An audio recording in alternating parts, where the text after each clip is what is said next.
Hey, you! Welcome back, my love, to another episode of Unstuck and Fucking Fabulous, episode number 27.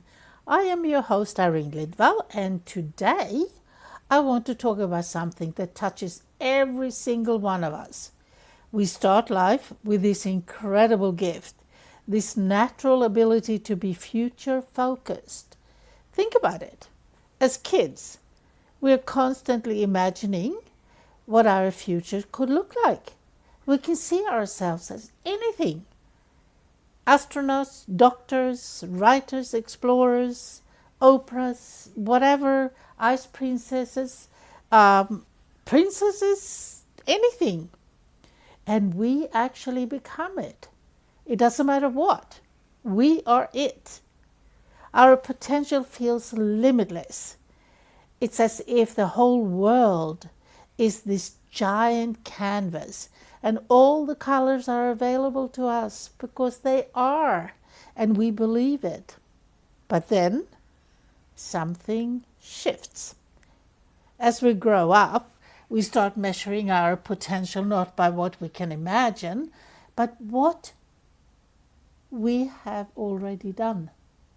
And that shift, though subtle, shrinks what our lives could become. And that is a huge shame, because why limit yourself? And that's what we're diving into today. The innocence of imagination.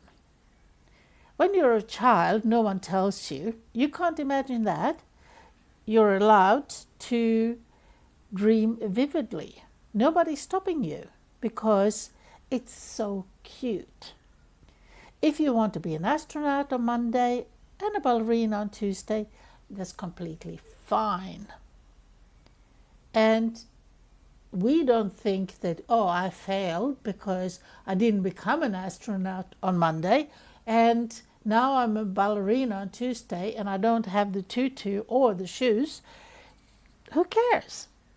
We are it because we believe it. And so should you. Because kids understand instinctively that their future is still unwritten. And because it's unwritten, it's unlimited. But, as I said, as adults, we start dragging the past into the future. We start saying things like, oh, well, I've never done that before. I don't have the qualifications. I failed once, so that means I will fail again, and I'm afraid to go there. And just like that, our limitless future gets reduced down to a checklist of our past. So sad, so sad. But you know what? We all do that because we could have become traumatized from past events, and that keeps us stuck. But there is a mental pivot. Here's the big problem though. When you define your potential by your past, you're not actually predicting your future. You are recycling your old life. You are living in reruns. How sad is that? Imagine trying to drive forward in your car while only looking into the rearview mirror. It's impossible. You crash terribly and you hurt yourself. Don't do that. Yet, that's exactly how so many of us try to create our lives. We use our past as evidence of what we can and cannot do. And here's the truth. Your past is not a prophecy. It's just a story. And it all depends on how you actually look at it. How do you perceive that story? If it's traumatic, if you can live with it, or if you can just look at, because it happened, something better happened to you, and you look at it in a positive way. But here is what negatives comes from living from the past. So let's get real about the downside here. When you live from your past accomplishment or failures, you create a very small box for yourself.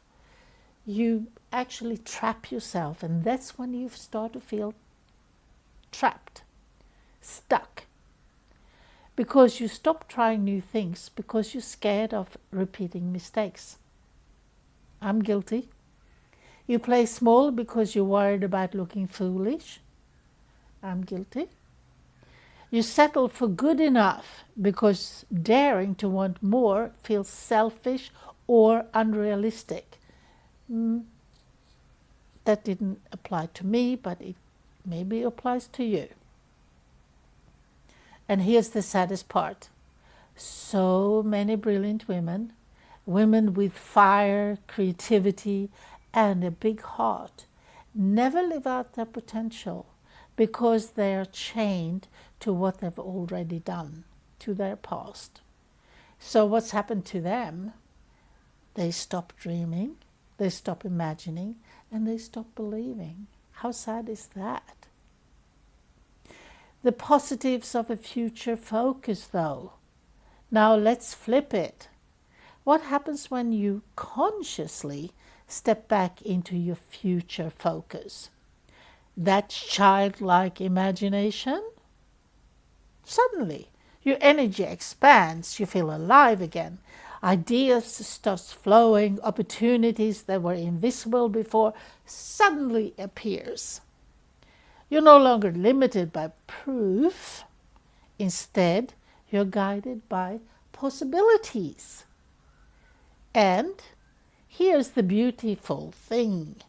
Science backs this up. When you visualize, when you imagine, when you see yourself stepping into a bigger future, your brain actually creates new neural pathways. Yeah, it does. It literally starts wiring you for the life you want instead of reinforcing the life you're stuck in. So that makes you think differently, right? So how do you actually apply this? How do you shift from past-based thinking to future-based thinking? Here are 3 ways. 1. Catch the past talk. When you hear yourself say, "Oh, I never done that. Oh, I don't know how. That's not realistic for me. I don't have the education." That's your brain dragging the past into your future. Instead, ask this. If my past didn't matter, what would I choose? So what would you choose? Do you really have to get that education? Do you have to get that grades or certificate or another course or the shiny object to make you feel better? Or are you actually enough? And this is number 2. You can go into the future and borrow by asking yourself, what would future me do? Not the me who's stuck right now, but the me who already created the business, wrote the book, got the body, and created my own freedom. The future you has your answer. The future you already knows the way. Start making decisions from her perspective. It sounds like woo, doesn't it? But it really works. And this is number 3. You can train your imagination by setting aside 5 minutes a day to imagine.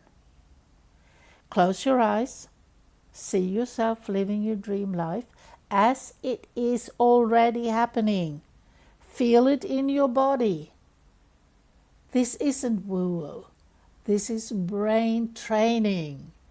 When you can imagine, when you can expand what your nervous system can handle. That's when you create new neural pathways in your brain, because the brain does not know what's real and not real. So just go ahead and try it, because you will notice the benefits. When you practice this way of thinking, everything shifts. You stop self-sabotaging.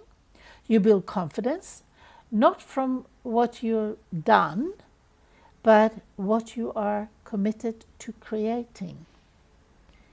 You start seeing opportunities where before you only saw obstacles. Now that's a huge shift. And by doing that, you become magnetic. People feel your energy and are drawn to you. And most importantly, you start living a life that's actually yours, not just a rerun from yesterday. Oh God, we don't need that. So, here's my invitation for you today. Stop letting your past dictate your future. Your past is just one chapter. It's not the whole book. If you truly want to get unstuck and step into a life that feels fabulous, limitless, juicy, expansive, you got to start thinking differently. And I hope this will help you do that. Not what we have done before, but what's possible for me now. Because here's the truth. You can imagine yourself as anything. And if you can imagine it, you can move towards it. So, all right, my loves, this is it for today's episode. If this landed with you, share it with friends who needs to hear it. And remember, your future is wide open. You just need to think like it. Until next time, stay unstuck, stay fab, and keep dreaming bigger than your past. This is Irene Lidwall for Secret to Women's Success, episode 27. Have a wonderful weekend.